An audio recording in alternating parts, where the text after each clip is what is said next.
COP21 could have, at this moment, a very wide range of outcomes.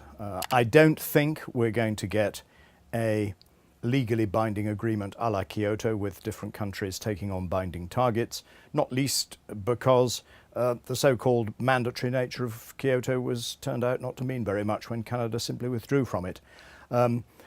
Certainly it will be very good to have some kind of legal form, and especially if the legal form encompasses something like monitoring and verification and reporting, all of which are very important in order to have a look and see whether the commitments that countries come up with actually mean anything. So I'm hoping for some kind of legal form. I'm hoping for pledges that go some way towards closing the current gap between the pledges that we've on the table at the moment and what it would take to keep within the 2 degrees centigrade, which all the governments say that they're committed to, but at the moment their commitments don't reflect that.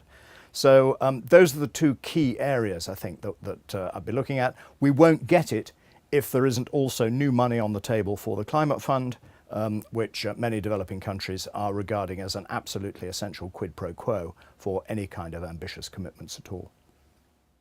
There are a number of countries whose pledges I think we are going to want to watch very carefully indeed. The big per capita carbon emitters are the fossil fuel producers, Canada and Australia. Both of them have a lot of fossil fuels and dirty fossil fuels, coal in the case of Australia and oil sands in the case of Canada.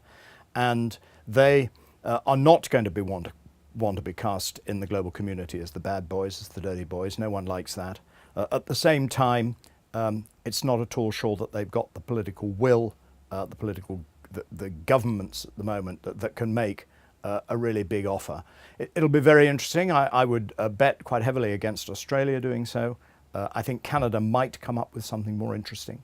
Apart from those countries, I think we're looking at the other emerging economies. I wouldn't expect much from Russia, I have to say, because the geopolitics there is playing pretty badly at the moment.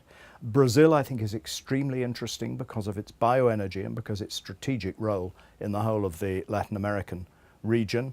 And I think South Africa is potentially important because it's made some good noises about wanting to go low carbon. It's made quite a lot of investments in renewables, but it also has a lot of coal.